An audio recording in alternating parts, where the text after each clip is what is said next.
Hello, everyone, and welcome to the virtual public meeting for the I-95 Stamford and Environment Linkages Study. We will get started in just a few minutes.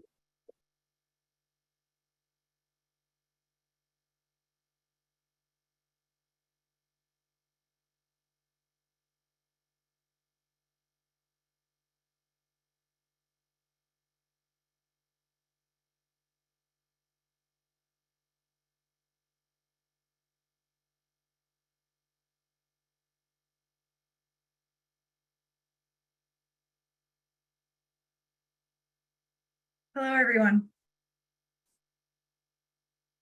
Welcome to the virtual public meeting for the I-95 Stamford Planning and Environment Linkages, also called PEL, study. My name is Marcy Miller, and I'll serve as the facilitator for today's meeting. I'm with FHI Studio, which is part of the Stantec consulting team. The time is 6:31 p.m. Eastern Standard Time, and we'll now start the meeting. Welcome. Before we get into the format and logistics for tonight, please know that we have Spanish interpreters at this meeting. I will ask them to introduce themselves, and they will provide instructions on how to join their room and hear the translated version of the presentation and discussion. Buenas tardes a todos. Simplemente nos estamos presentando. Seremos las intérpretes para la reunión pública de esta noche. Somos Sonia Román y Lisette Olivares. Si ustedes desean escuchar los servicios en español, van a hacer clic en el globito terráqueo que les aparece en la parte de abajo en la pantalla a la derecha. Por favor, hagan clic ahí y escucharán todos los servicios interpretados. Gracias.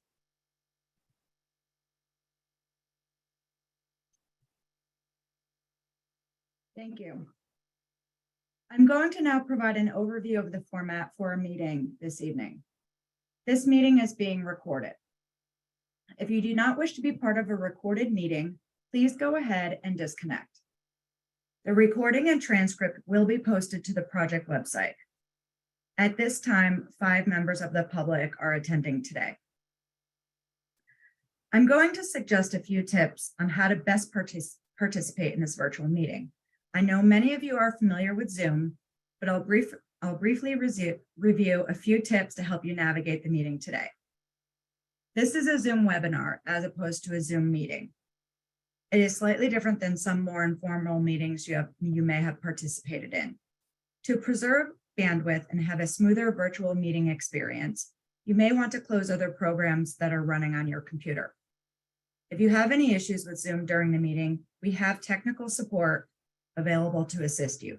You can reach this person, Laura Peretti, by email at lparete@fhistudio.com. You can also use the chat feature if you need technical help with Zoom. If you are disconnected at any point during this meeting or are having bandwidth issues with your internet, there is an option to telephone into the meeting. You can use the toll-free number on your screen to access the meeting if you are disconnected, or joining via phone is simply a better option for you. That number is 312-626-6799.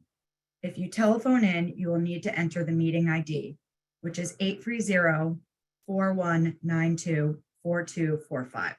The passcode is 959479. Lastly, Zoom is generating closed captions for this meeting that should be showing up at the bottom of your screen. If you are seeing them and want to turn them off, or if you are not seeing them and want to turn them on, you can do so by clicking the button in your Zoom toolbar that says CC.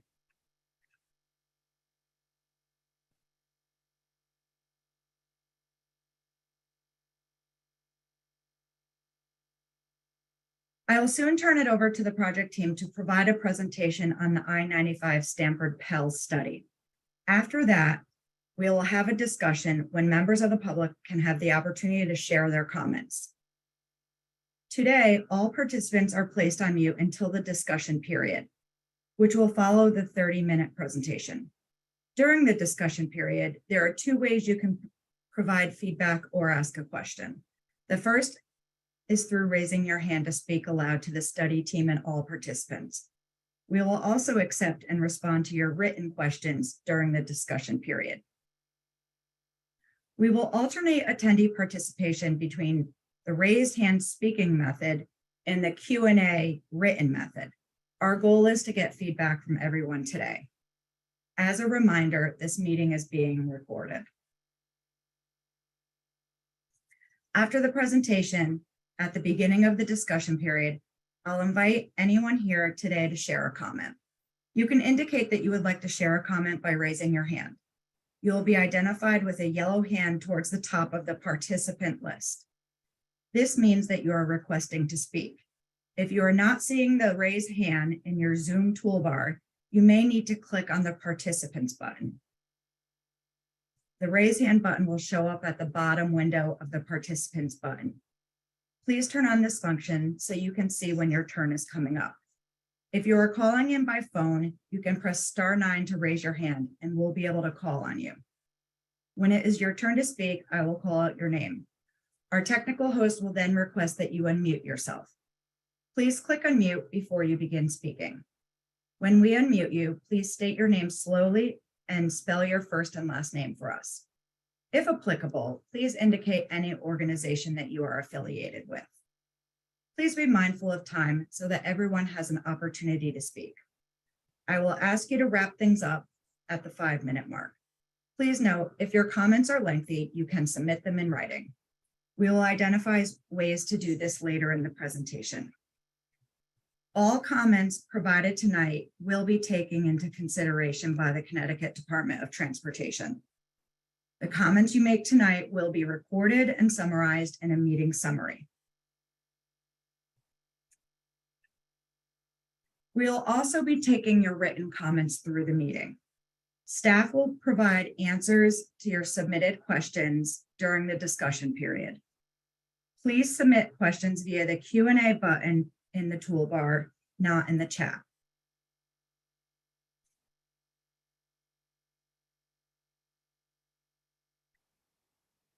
Representatives of the media can direct their inquiries to the Connecticut Department of Transportation Office of Communications. Their email is ctdotmedia@ct.gov. No person on the basis of race, color, or national origin will be excluded from participation or subject to discrimination in the development of this project. Connecticut Department of Transportation has more information on this topic in their civil rights flyer that can be found at https://bit.ly/CTDOT-CIVIL-RIGHTS. The Department of Transportation is also asking members of the public to visit and complete their demographic survey at https://bit.ly/CTDOT-FEEDBACK. We are adding these to the link in Zoom, the chat. I will now turn it over to Jonathan Dean with the Connecticut Department of Transportation.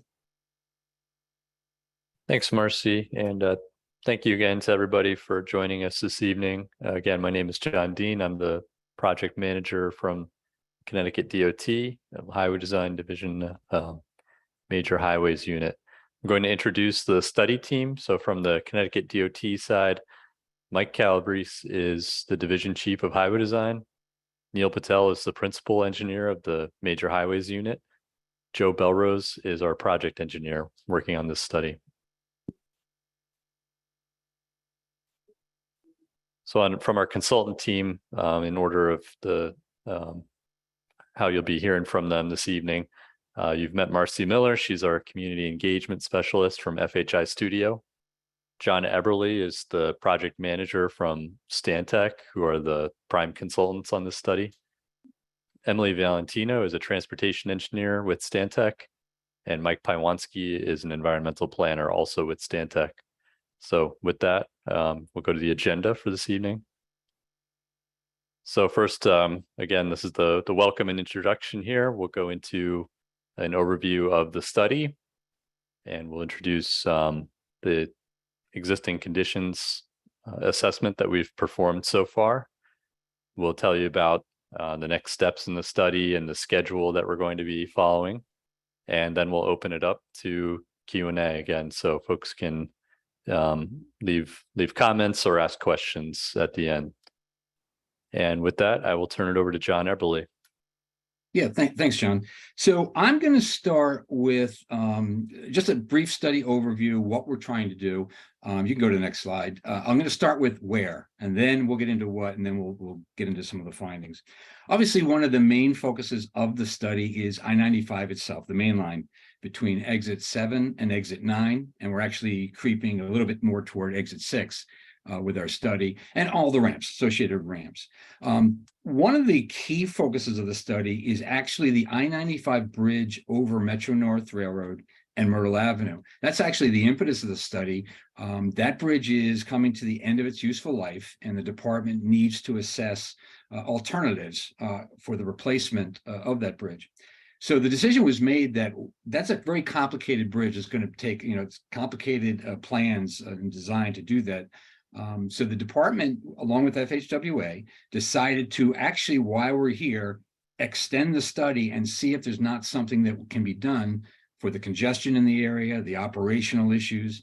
And so that's what we're here tonight. What you see in the slide is actually, we're not just looking at I-95. It's really important that we also look at local road networks. So we're actually extending the study north and south of I-95 to make sure we're picking up those local road networks, because they may hold the key to some of the resolution and alternates that we look at. So characteristics of I-95. To no one's surprise, probably on this call, it's a very congested area, and Emily's going to get into that a little bit more detail. Carries about 200,000 vehicles into and out of Stamford on the ramps, heading to the main line and using the main line. As everyone probably knows on this call, interchanges 7 and 8 have very high volume ramps, and it's going to be one of the focuses of what we're looking at for alternatives. I-95 obviously splits the downtown and neighborhoods to the south, but they are interconnected with many different modes, motorists, bus, rail, ped and bicyclists. And the pedestrians and bicyclists are going to be another key focus. We've heard a lot from people on that subject. So we're going to be looking pretty hard at possible improvements associated with that. So what we're trying to do, we're trying to develop initially a vision of the corridor between exit 7 and 9. The vision has to address the replacement of the I-95 bridge over Metro North Railroad, Myrtle Avenue. Again, one of the key focus of the study. Has to improve safety, operations, and mobility in the corridor as well, and on the surrounding local road network. So while we're doing that, the goals will include improved connectivity and livability within the corridor, enhanced social equity and economic vitality, and while we're doing that, minimize impacts to both the natural and built environments. And we're going to be assessing those fairly carefully. So what is a PEL study? I don't know if anyone on this call has ever heard of a PEL study. I'll give you the brief rundown. It is actually a planning and environment linkages study. It's a FHA recognized process. And really what it tries to do is connect the transportation planning that we're going to be undertaking along with the environmental and community concerns. It's really important as part of a PEL study that we kind of get stakeholders into the process early in the process, because it's going to help shape where we head and what we do with this. This will be up on the website, this presentation. So I would encourage you, if you want more information on PEL studies, there are some links on this slide that can take you some videos, and we're not going to get into the weeds today. But at its core, you know, the PEL study, when you look at it linearly, essentially, you can go to the next slide. So what we're trying to do here is we're trying to identify the transportation issues. At the same time, we need to highlight the environmental and community concerns. And that's really why we're coming out to you folks here tonight, yesterday at lunchtime, and a lot more to come. Between those, we're going to determine priorities in the corridor that stakeholders, you know, feel are important to address. Once we have that, the key here is to try to develop that vision or master plan that I kind of talked about on what are the needed transportation improvements. What are the alternatives that might be entertained? Once we start understanding what alternatives might be available to us, we're also going to try to identify mitigation opportunities and strategies. We want to make sure that we're not overly impacting a resource or a community as we go forward. Ultimately, this whole process is used to create a roadmap to National Environmental Policy Act. And we won't go into the weeds again with that, but that essentially is the next phase that's down the road a little bit, where any alternatives we come up with are further studied, environmental documentation is done, permitting, design, until eventually construction down the road. One of the other key things here that we think is important to stress is any improvement to the main line or ramps is going to be a multi-year process. Okay, there's it's a lot of complexities out here, but what we are trying to do is, while we're studying this corridor and talking to folks, understand those advanced early action projects that may not need years and years of documentation and design, but they might be able to be broken out, make some improvements in this corridor while the bigger vision is underway. So that's going to be really, you're going to hear a lot about that from us. One other thing that I want to stress on this slide, during this study, you'll see that community engagement doesn't fit into a one little block one time and we're off. It really is an umbrella for all the work that we're going to be doing. We've met with a lot of folks already. We have this public outreach session. There'll be many more to come. So the community engagement actually occurs throughout the entire process. So this will not be the last time you're hearing from us or we're hearing from you. So keep that in mind as we go forward. So the benefits of the PEL study, and I'm not going to go through all these, but at its core, doing the PEL study in this way and doing some early action items where we start to look at alternatives, start to look at impacts, it actually shortens the timeline for NEPA review and project delivery. It might be counterintuitive that we're adding, time here, and then we still have to do the NEPA. But what's been found is that if we do this early, get the community involved early, later on, there'll be time savings. So ultimately, any project that we identify can be kind of fast-tracked, at least beyond what normally would happen. And the other thing that it really does is it gets the stakeholders early in the process, and that is so key to what we're doing. We can't be looking at things and designing. We're not designing, but in a vacuum, we need impact. So with that, that's kind of the background. Now, what we want to do is I'm going to turn this over to Emily Valentino and Mike Polanski. Over the past year, we've been doing a lot of data collection, both traffic and environmental resources. And right now we're at the phase where we're just trying to understand the corridor. So I want them to kind of come in here in a minute and talk a little bit about what we found. A lot of it is going to be obvious. This is a congested area. So Emily's got some facts. And then we'll talk a little bit about environmental resources. We've identified some critical ones, but it's really important that, folks on this call, and as we engage, if there's ones that we missed, we really need to hear from you to make sure that this study is as thorough as possible. So with that, Emily, I'll turn it over to you to run through the work here. Thank you, John. Yep. All right, so I'll get started with some fast facts about transportation in our study area. So as John mentioned earlier, this stretch of I-95 from exit 6 to 9, it's one of the most congested corridors in the whole state. Some articles even suggest this might be top 3 in the nation. So what do we have? We've got about 200,000 vehicles that use the I-95 main line and its ramps into and out of Stamford. That's on a daily basis. We've got 3,000 passengers that ride the 341 bus line. 1,500 pedestrians walk around our study area around I-95 on the local roadways. And the train station is the second busiest Metro North train station in the network. So now we'll talk about current traffic conditions within the study area.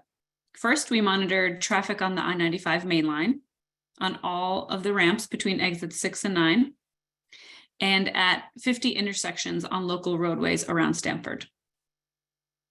So after we understand what's happening today, using all that data collection, we look to the future. How will the area be different? What new developments will be built that could impact traffic? What other roadway projects will be constructed that may impact traffic flow? And how will the population and employment changes in the region impact and result in changes to traffic in our study area? So some examples of developments that we did include in our analysis are shown here below. So the Stamford Station parking garage, Metro Tower, Peninsula at Harbor Point. This is just a few developments that will impact demand in our study area.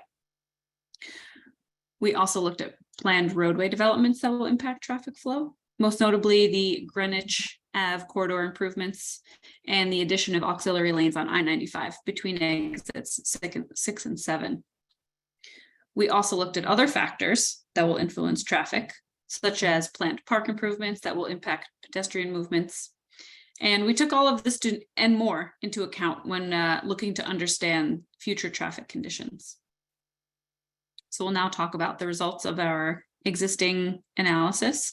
Some things we'll mention are the travel time on I-95 from exit 6 to 9, where trips begin and end their point, and look at the conditions, the traffic conditions on the I-95 main line, as well as the local roadways. And lastly, we looked at the crash data along the corridor and on the local roads. Starting with travel time. During non-congested travel times, midday perhaps, the free flow uncongested travel time is about 4 minutes from exit 6 to 9. So that's about 3 miles. During congestion, that increases to 16 minutes in the morning peak. That's in the southbound direction. And it goes to about 10 minutes in the northbound PM peak in the evening. We also looked at travel patterns during the morning rush hour. Where do most people exit I-95? So in the southbound direction, 14 and 21%, so 35%, of the vehicles on I-95 get off at exit 7 or 8 into downtown Stamford.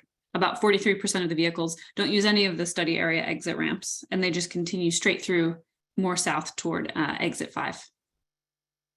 In the evening rush hour, we looked at northbound trips from the Stamford area that enter onto I-95. And the results were similar to the morning rush in that the majority of vehicles getting onto I-95 come from downtown Stamford. About 29% of the vehicles on the I-95 main line come from the Canal or Elm Street on-ramps. And again, about half of the traffic on I-95 in the northbound direction doesn't use our study area ramps at all. They just drive straight through. Next, we ranked the quality of traffic conditions on I-95 based on performance. So in the image you see here, you see a depiction of the grading level of service, or we call LOS, and we rank it A through F. So LOS A and B, those are the best qualities of service. There are no delays. LOS C or D, there are minimal delays, but it's considered acceptable quality of service. And LOS E and F is considered failing or substandard, and the delays will be significant. And these, you'll see later, we rank the main line. So here we have the main line. We studied the level of service. We did study both weekday and weekend peak hours. The analysis showed that conditions are worse on the weekday than they are on the weekends. So we'll only show weekday results here today. And in the morning in the southbound direction, the majority of I-95 in our study area does operate below an acceptable level of service. And this is due to heavy ramp merges onto the main line, as well as downstream traffic that blocks the main line going southbound. And in the northbound evening rush hour, it operates slightly better than the morning, with pockets of acceptable and below acceptable levels of service. And you'll see right around exits 7 and 8 it is the worst. So the focus, there were a lot of vehicles that got on and off near exits 7 and 8, and you can see that in the results here. We also we did the same level of service analysis on the local roadways. And most intersections on the local roadways operate at an acceptable level of service. So that's LOSD or better. Now, this isn't to say that there aren't individual movements that might operate below an acceptable level of service. For instance, a right turn might operate at LOSE, but what we're showing on the screen is overall intersection. So 3 of the 50 studied intersections operate below an acceptable level of service in the existing conditions today. This is in the morning, and those 3 intersections are North State Street at Washington Boulevard, Elm Street at Tresser, and East Main Street at Glenbrook Road. We looked at the PM as well. Similar results. There were 2 intersections out of the 50 studied that do operate below the acceptable range. That's South State Street at Canal and Elm Street at Tresser Boulevard. Lastly, we took a look at the crash history in the study area, and we looked at 5 years of crash data from 2016 to 2021. And what you see here on the map on the left, that is a heat map. So the more red the color indicates a more crashes at that location. So there are crash clusters, you'll notice, on curves and at ramp merges. If you notice in the center at segment 5, there are the fewest crashes that occurred at this location. And that could be due to the fact that it is a straightaway and it does not have any ramp merges. Of note, there were 4 fatalities on the main line in our 5-year study period. We also looked at crashes on the local roadways at the 50 intersections that I mentioned previously. US Route 1, East Main Street, at Glenbrook Road, it had the highest crash rate. And there were crash clusters along Route 1 and along Atlantic Street. Similar to the main line, there were 4 fatalities in the 5-year study period, and 3 of which were along Route 1. So I will now pass it over to Mike to talk about the environmental conditions.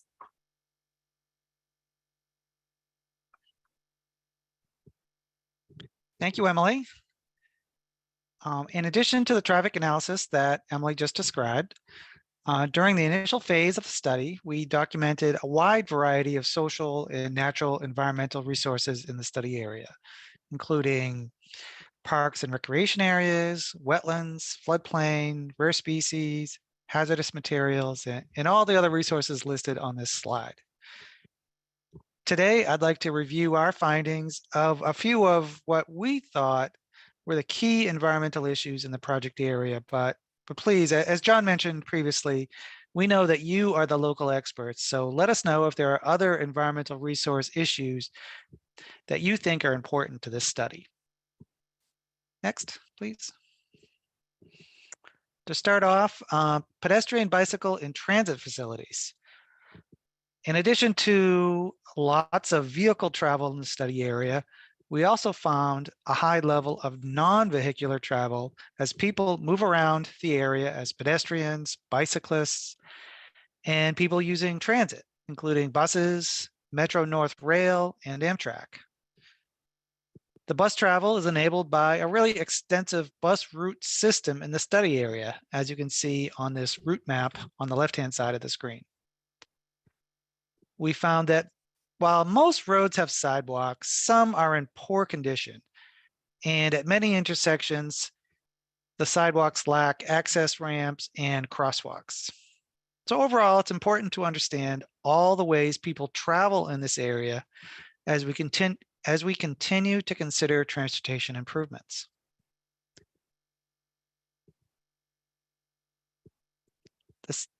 The study area also passes through a number of environmental justice neighborhoods, which are areas having higher levels of low income and minority residents. Overall, Stamford, the population of Stamford is 36% minorities. But in the study area, as you can see outlined here around I-95, 53% has a greater minority population than the city as a whole. And 100% of these areas have a lower household income than the city as a whole. And up to 40% of residents live in limited English-speaking households.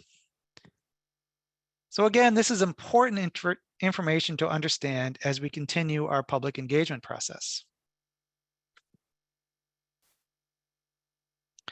Next is the cultural resources in the study area.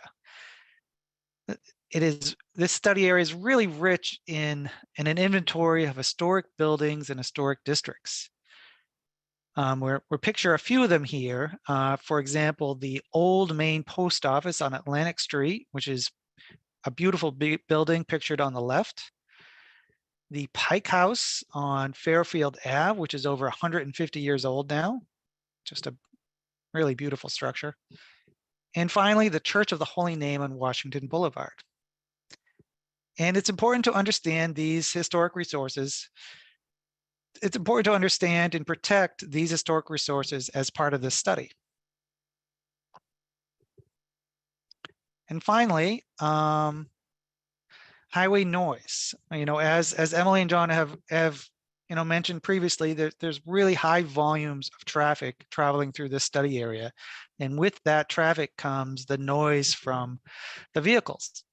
So as the initial part of the study, we identified noise-affected neighborhoods, which are shown as the yellow areas on this graphic. And as we continue the study, we'll identify high noise level areas that potentially result from any modifications to the highway. And we will identify potential mitigation measures to be evaluated in a future NEPA study.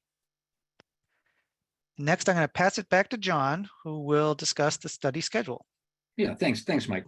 So we've been working on this project since it's been about a year, since last January, February. We have basically spent this last year trying to understand the corridor, as well as some of you folks. We've reviewed relevant studies. We've done all the data collection that Emily and Mike were talking about. We've done technical analysis. So we're understanding the existing conditions. We're about to turn our attention to start to understand the corridor needs and what are the resources out there that could be impacted. Ultimately, once we have that and kind of the purpose and need of the project, or at least the tenets of it, we'll start looking at alternative development and concept designs. And rest assured, we'll be back out to you folks as we start to look at alternatives. And the one thing I want to make sure it's clear to everyone is that this is not a project that picks a preferred alternative. we're going to come up with a series of alternatives that we think should be studied or should be gone through the environmental documentation in the next phase. That's where you'll see a preferred alternate pick, but we're going to come up with a reasonable range of alternatives. So we're going to be turning our attention to that in the coming months. Then we'll be looking at impact assessments. So Mike's work is not done. We understand what's out there. Now we have to understand for each alternative, what does that mean to impacts? So we have to assess those. Ultimately, the PEL study recommendations with all the alternatives that we think are worthwhile to go forward and all the impacts, that will likely be completed at the end of next year into early 2025. So, and again, I can't stress this enough that we're taking the time now to kind of look at the reasonable range of alternatives so that the next phases can be expedited. So we think that's really important. Next slide. So as I indicated, what we're kind of doing right now is the corridor infrastructure assessments, which are pretty much done. We are building the traffic assessments for the existing and the no build, ultimately the build condition. And just an FYI, the build condition is out in 2045. So that's what we're looking at. We're not looking at 2 years from now. We're looking at down the line. We'll look at needs and sufficiencies analysis, purpose and need development, and the high level concept developments for improvements. And that last one is the segue to Marcy again, but stakeholder and public engagement is key here. We can't be looking at alternatives or assessing impacts in a vacuum. We really need feedback from residents, stakeholders in this corridor. Marcy, I think you can take it from there. Yep. Great, thanks, John. So I want to talk to you a little bit about what we've been working on as it relates to outreach and engagement over the past year. The first thing we always do in a big corridor study like this is we try to identify how we're planning to do stakeholder and public engagement. And we map it out and we put it in a document. It's on our website.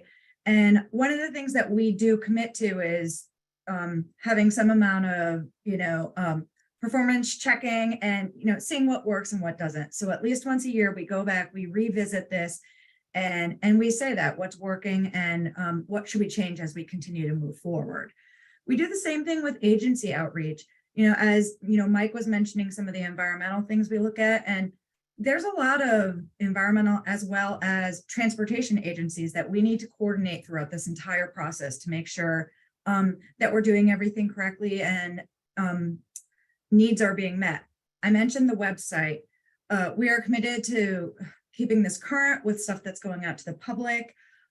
Please go on there and look for information. We're going to post the recording and a summary and a lot of information after these meetings and moving forward. We're consistently, we have social media sites and we're consistently posting. If you are on social, please friend us, tweet us, do anything so that we can connect with you and your organizations. So we stay at the top of people's feeds. Anyone that does reach out to us, either comes to meetings or gives us their information or online or in social, we do create contact lists. And this is a way that we can e-blast for our future meetings and things like that. We've also met with about a dozen different stakeholder groups. We expect continued work here throughout the future. And these are our transit agencies, some of our neighborhood groups, to really talk to people. At this point, we're asking, what are the issues in the corridor? It's helping us craft our existing conditions report. And then finally, another way is we do want some hard copy fact sheets. We've developed 2 so far, and we will continue to develop them to update the public on the latest and greatest in the project happenings. So there are ways to stay involved. And I mentioned the social media, those addresses are here. We also have a hotline in English and Spanish that you can call. It's listed here. It's also on the website. And I know based on our meeting yesterday, we already got one call today. So it's nice that you're starting to reach out.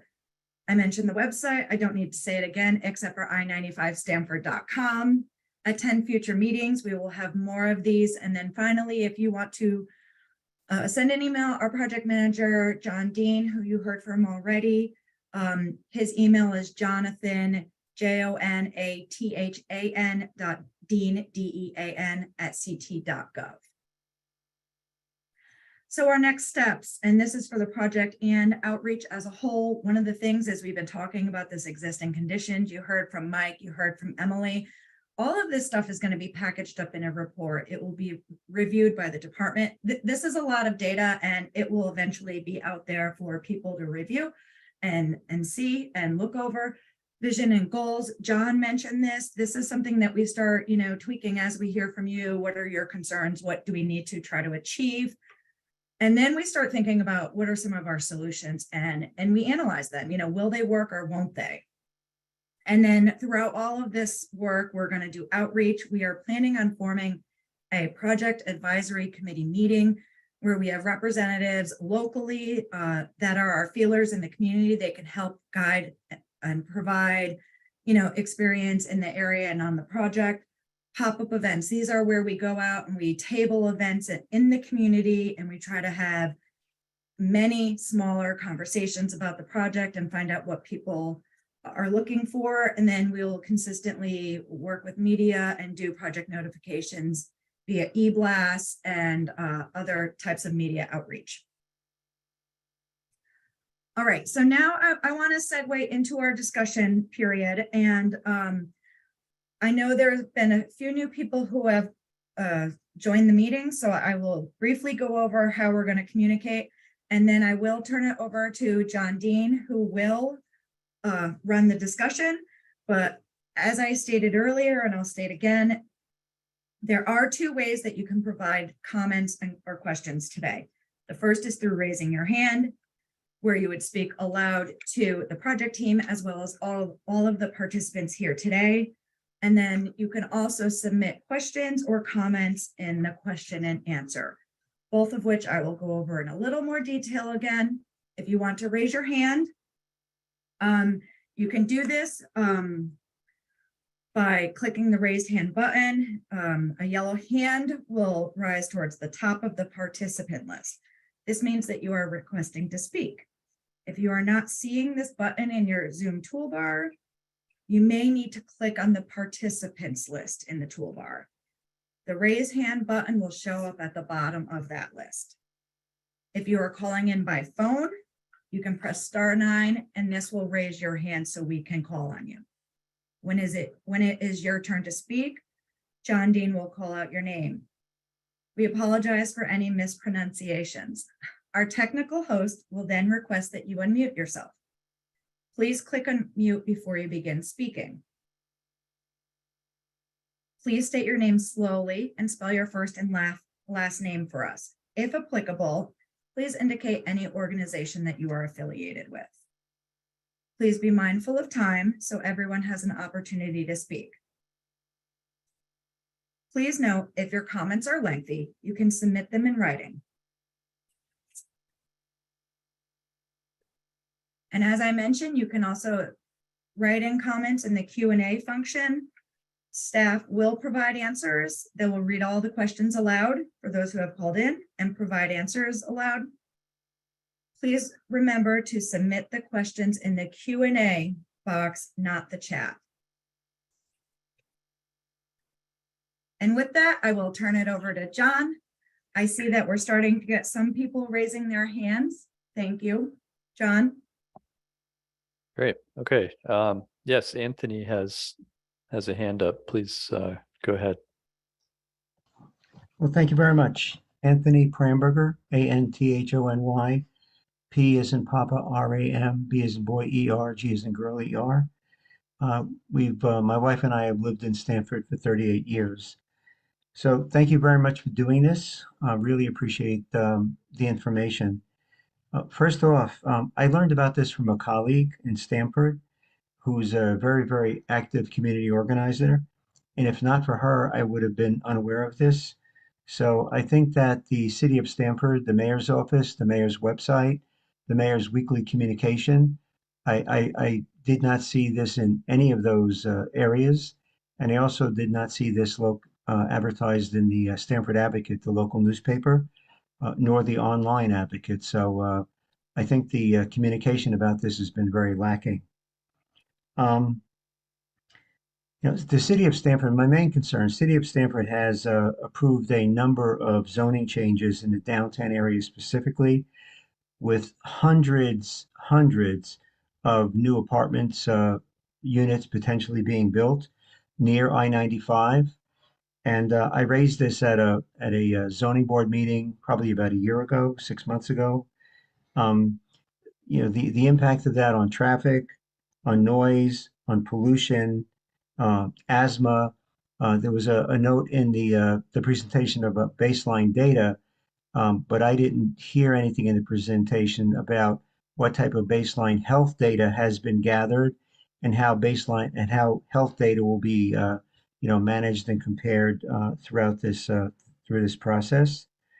I have to imagine one of the impacts of COVID that you've already seen, we've seen, and we will see in the future is that as COVID, RSV, other illnesses continue to iterate and avoid vaccinations, people have gone back to cars.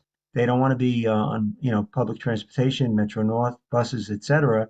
So people of means, people of affluence, are able to get in their cars and sit in traffic rather than be in public transportation. And I think that those with less means are adversely affected. So those are my comments. I very much appreciate the opportunity to present, and I look forward to staying engaged throughout this process. Thank you. Great. Thank you, Anthony. Yeah, thank you for your comments. So just at this very early stage that we're in, I can't say that we'll be doing real in-depth analyses of health impacts, but we certainly will look at, there may be improvements to air quality as congestion is improved in the area. Certainly we will be looking at improving other modes of transit and not just other modes of transportation, I should say, not just cars. So looking for opportunities to implement if there are any greenway connections that can be made, better sidewalk connections and the like to help help folks, make that decision to get out of their cars and use another mode of transportation. So just kind of want to put that out there that we are looking at things more holistically. Certainly the I-95 is in our study name and is a large part of what we're doing, but we won't ignore the city streets and the other users that live and work there.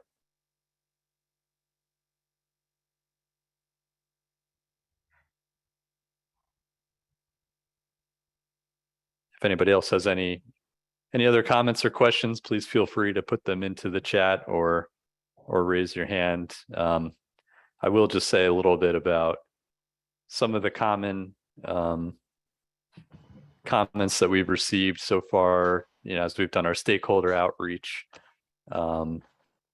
Certainly development is something that's on everybody's mind, and how these roads are going to handle increased traffic. Bike and pedestrian safety is a huge topic and concern for folks in the area. Some of the underpasses under I-95 aren't welcoming, and under the railroad. So we'll look at opportunities that may be out there to improve lighting and things like that.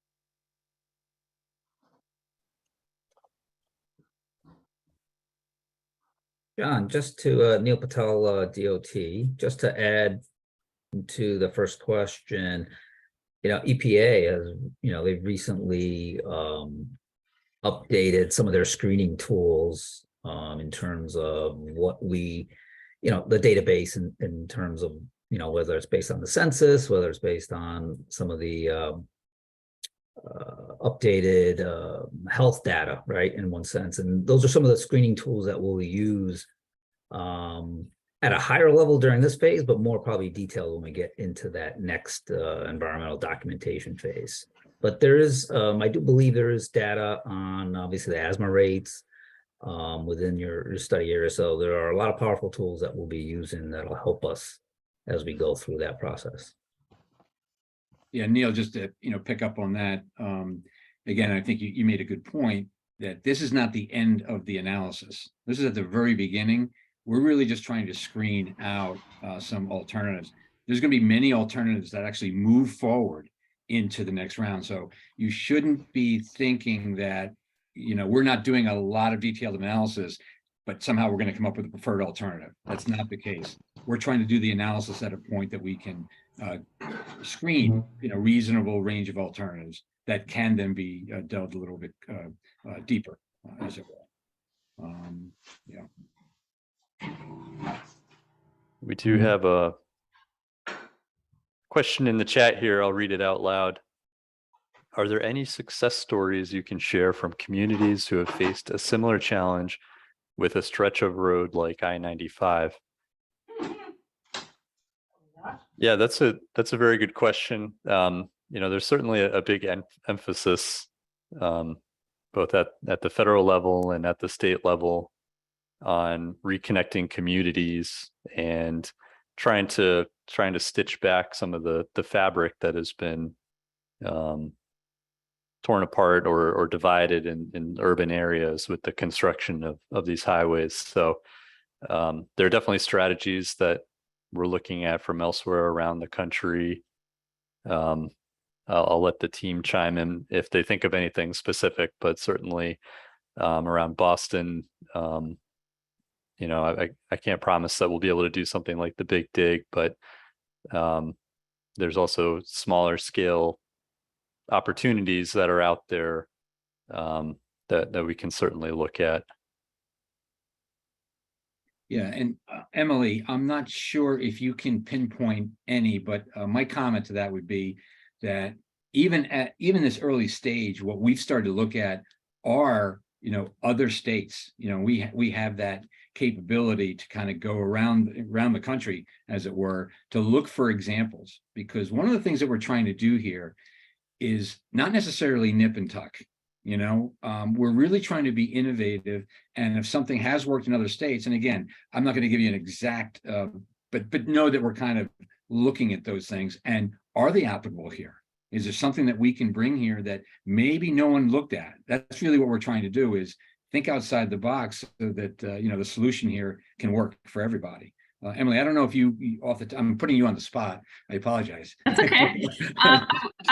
I will say that we've worked on many highway feasibility studies like this one. So the fact that there is congestion on the main line due to high volume ramps coming onto the main line, that's not necessarily a new issue for us. So we have worked on studies like this in the past. We have made recommendations that help to mitigate and fix some of these very same problems. So in states, we've done in New York, we've done New Jersey, we've done Connecticut as well. So yeah, we do have precedent of working on facilities like this one. Yeah, just to add one last thought to that is, bringing in urban design elements and not just having an engineering centric mindset, but a multidisciplinary approach with folks that certainly with community feedback on what aspects people would like to see in implemented in the area. We've got another question in the chat here that I'll read out loud. What type of pavement options are you considering to reduce the noise produced by the traffic? Yeah, so again, we're at such an early stage in the study. I think detailed kind of pavement design will be pretty far down the process when we get through. As John mentioned, we're kind of looking at big picture, what might be done with the highway in the future. That's going to go through the NEPA process, the National Environmental Policy Act. to do the more rigorous environmental review. And at that point is when we'll really start to look at noise, do a noise analysis, determine whether some kind of mitigation is required. And then certainly as it moves forward into design, pavement types and that sort of thing will be considered in more detail, but we're not quite there yet. So actually, I wanted to chime in a little bit. So very early on, Anthony mentioned the outreach. And Anthony, if you are interested, I'd love to have an offline conversation. This is our first meeting. We did quite a bit of outreach, but not in those two areas that you suggested. So that's really great feedback. But I'd potentially also be interested, as we're going to have more meetings, telling you what we did do, offline, of course, if you're willing, and get your feedback on what you think may have been effective, what we should continue doing, and potentially, those new things that we should add.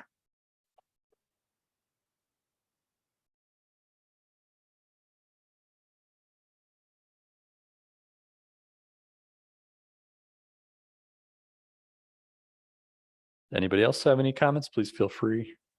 Love to hear from you.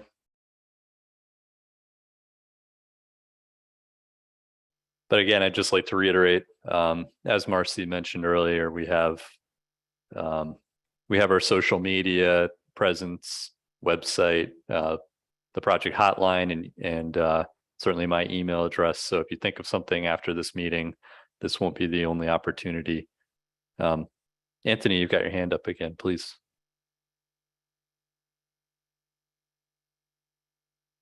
Thank you. I would love to engage Ms. Miller as you've suggested. So I don't know if by my joining this website, you have my, contact information or what I would need to do to participate in such a fashion. Thank you.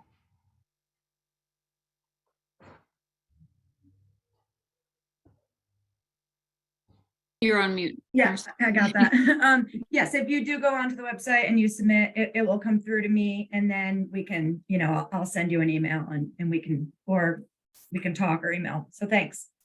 Thank you. Thanks again, Anthony. So we do have another question in the chat. Would you consider closing off certain exit ramps to speed traffic? Yeah, so that's a great question. I'd say at this point that anything is on the table.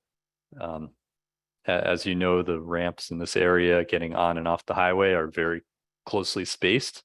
That leads to a lot of conflicts where you have folks trying to travel through the corridor on I-95 or making weaving movements to get on and off the highway, and that does lead to slowdowns in traffic. So that's something that we will be looking at. Will it be feasible to consolidate some of these exits? And another option that we may consider is installing auxiliary lanes which connect an on and off ramp. Again, that kind of gives people more room to weave on and off the highway. So we're going to be looking at everything and filtering down to find solutions that will work.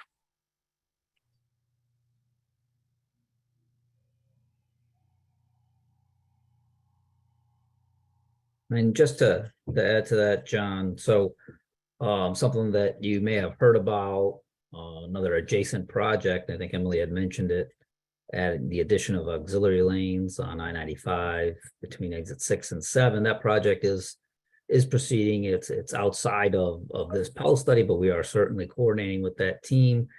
And that project, as it stands now, it's going through one of our processes where we try to accelerate projects to construction. That's called a design build process. And I think they're looking to award that later this year. So probably construction with that project would start sometime in 2024. But again, that's, as John mentioned, one of those approaches where it'll be adding auxiliary lanes between 6 and 7. So that'll kind of help the operations between those two exits, and probably provide some local benefit in terms of congestion relief.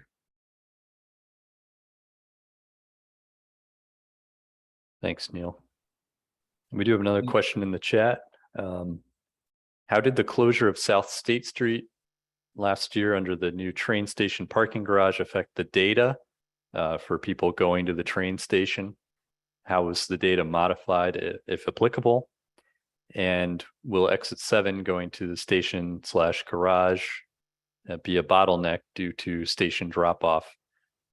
So, Emily, can I put you on the spot there when we did our Yes, traffic sir. counts? Sure. We did our traffic counts while South State Street was open. So we didn't have to modify the data in order to account for that. So that was a plus. And will exit 7 going to station garage be a bottleneck due to station drop off? I believe it was designed so that it will not be a bottleneck.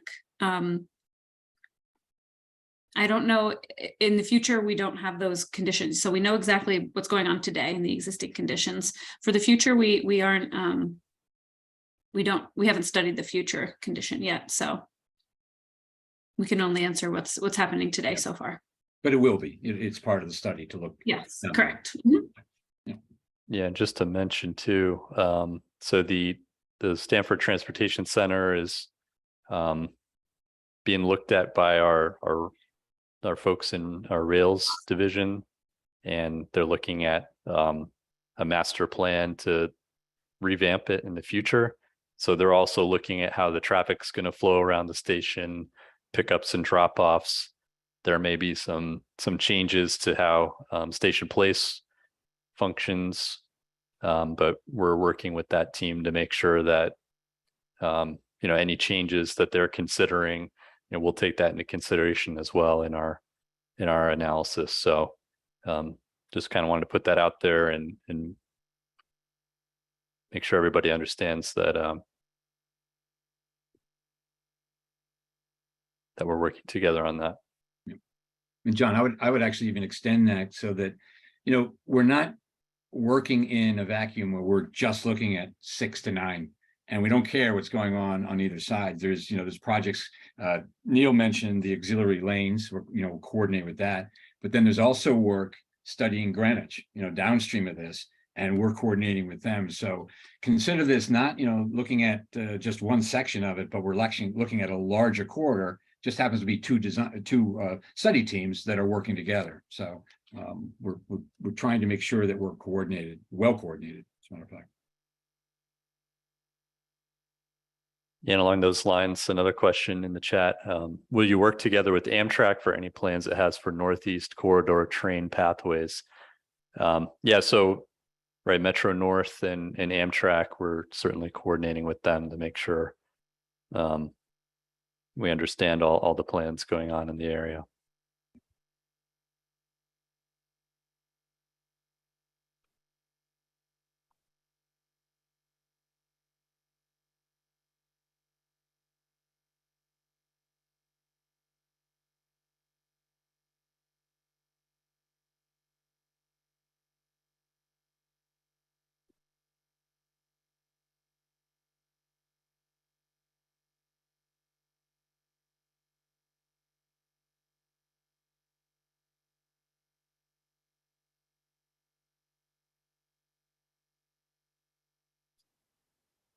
Questions or comments?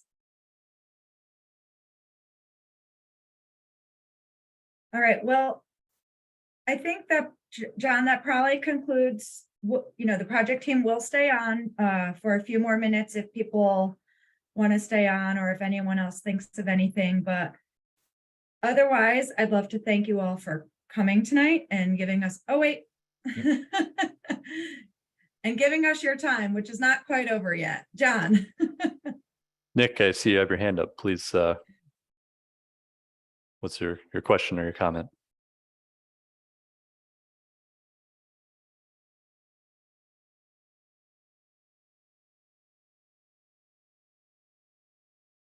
You're on mute, Nick.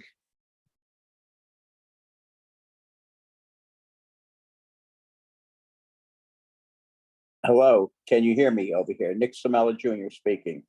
We can. Okay. I've actually been right in alongside of I-95 since the day it was being built in exit 6, Grenhart Road. I watched it being built. I see the traffic growing and growing. I have an idea, a comment, you know, the long-term run, because no matter how many lanes you're going to put onto this road, it'll just add that much more cars.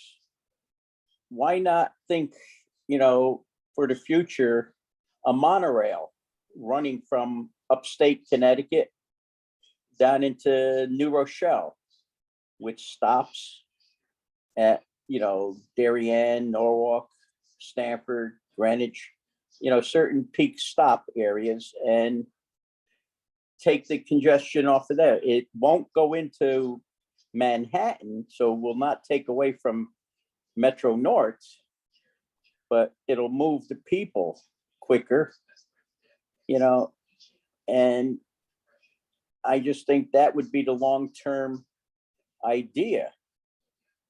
Because I tell you, I'm there every day of my life since it's been built. I could show pictures of that when it was being built, I-95 on Grenhart Road. Great. Yeah. You know, we always love to see those old pictures. Yeah. Thank you very much for your comment. Appreciate it. Well, what about the idea? Anything, you know, about a monorail running through Connecticut to local stops to help take the traffic off the road? Because the more lanes you put on, you're only going to add more cars to the road.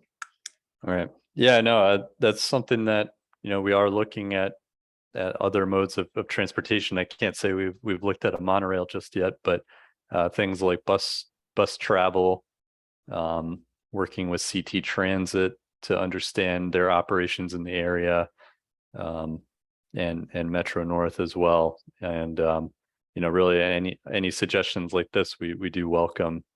I can't speak to, you know, how it might be implemented or how effective it would be at this time, but you know, certainly. Well, I just think that, you know, Walt Disney could move 1 million people a day and have no one wasting time. If we put it right down the center where you built that divider years ago, the heavy divider, and put columns up to carry a monorail, it would help ease the traffic flow.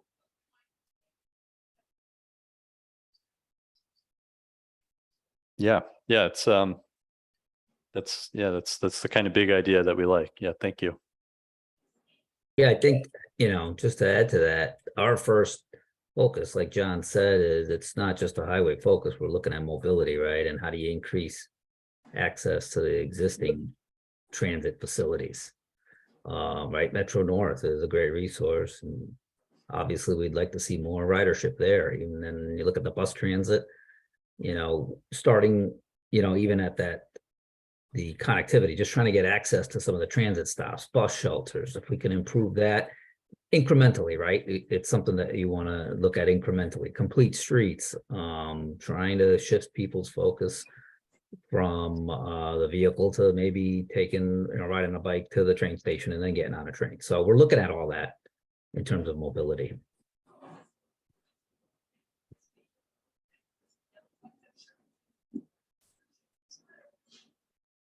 Well, okay, thank you. Thank you, Nick. Thank you for joining us.